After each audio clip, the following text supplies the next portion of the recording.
des herbes. Ok?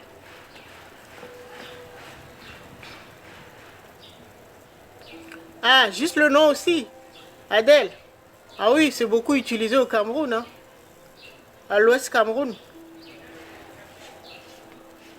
Dans toute l'Afrique d'ailleurs. C'est une plante qui ne pousse qu'en Afrique. Une plante spirituelle, mystique, qui ne pousse qu'en Afrique. Le roi des herbes. D'accord? Bon, s'il y a une plante à avoir, c'est celle-ci. D'accord? Et je vous dis, allez regarder. Oui, pour la protection spirituelle. Pour plein de choses. D'accord? Alors, les 256 vertus des plantes que nous voyons, je pense que c'est la plante la plus étudiée. En tout cas, les Africains connaissent au moins plus de 300 vertus de cette plante. C'est la plante la plus utilisée, la plus mystique, la plus spirituelle. D'accord? Donc, on l'appelle même la plante des sorciers. Ou l'herbe des sorciers. Contre la sorcellerie. D'accord? La protection spirituelle. Donc, allez plutôt regarder.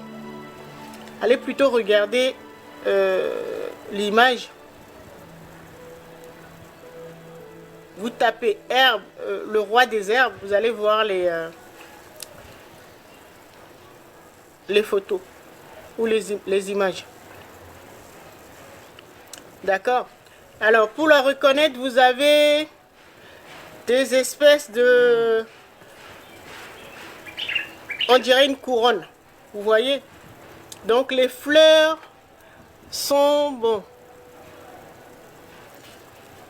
C'est du blanc violacé.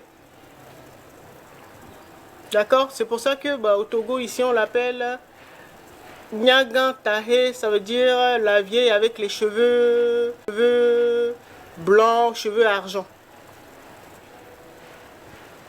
D'accord? J'espère que vous... Ok, que vous la voyez bien.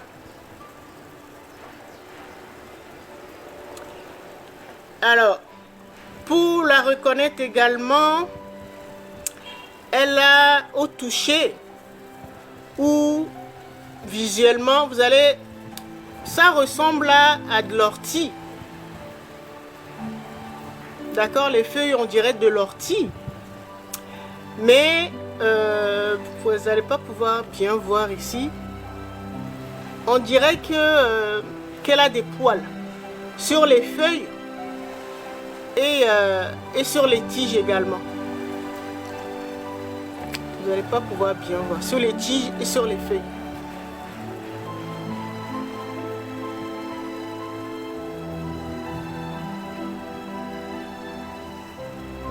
Bonjour Olydée. D'accord? C'est comme ça qu'on la reconnaît. Au niveau de l'odeur, enfin du parfum, elle n'a pas un parfum particulier. C'est pas une plante qu'on va utiliser pour les huiles essentielles par exemple. D'accord? Mais elle a beaucoup de principes actifs. Les molécules. D'accord? C'est pour ça qu'on l'appelle le roi des herbes. D'accord? Donc, au niveau du goût également, bon, je pourrais la comparer à quoi? Puisqu'elle a quoi?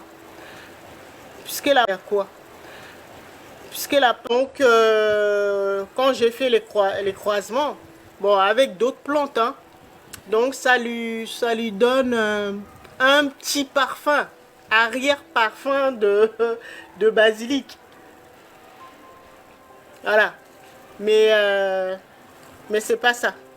Donc, allez demander si ça vous intéresse, puisqu'on va en parler aujourd'hui, et surtout parce que nous sommes toujours dans le sujet des pratiques, la pratique.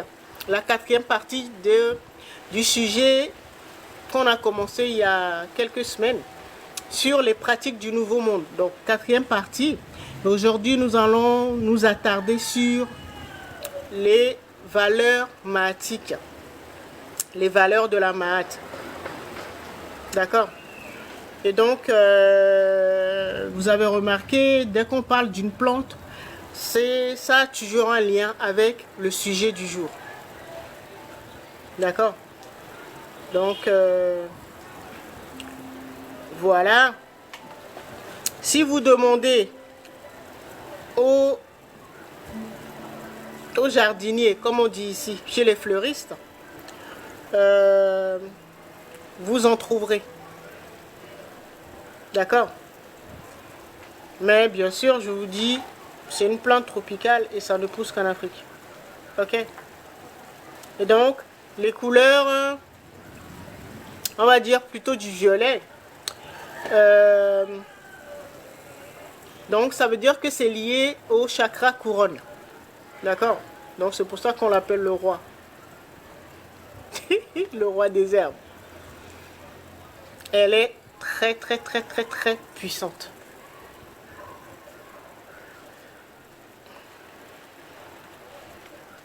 Alors, je vais vous raconter ma rencontre avec cette plante.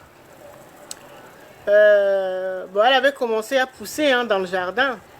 Et pour moi, comme je la connaissais pas, je pensais que c'était une mauvaise herbe.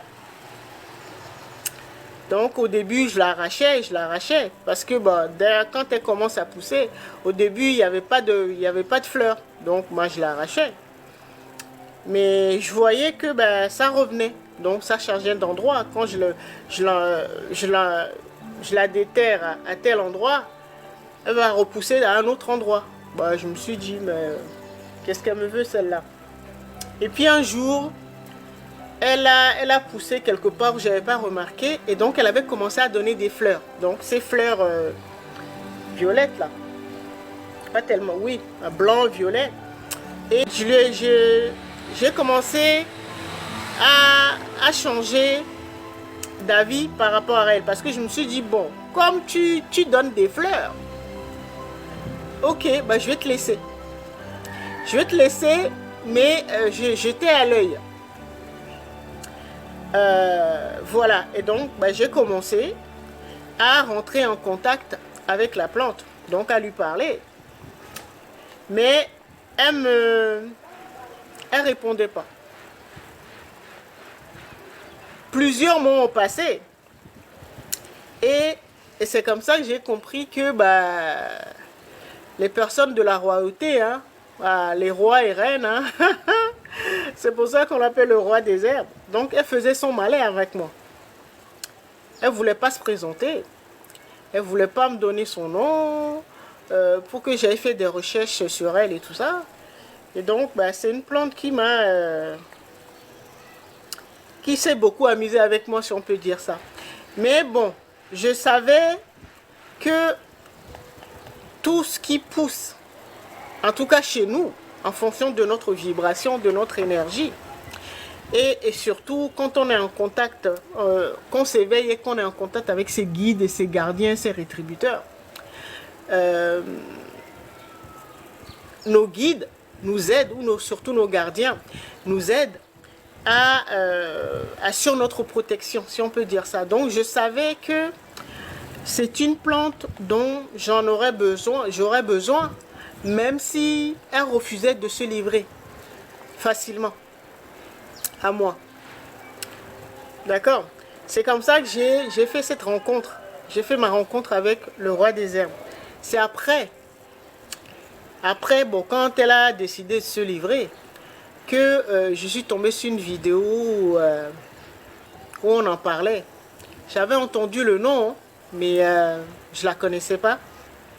Et c'est là j'ai compris pourquoi Sa Majesté voulait pas se livrer facilement comme ça.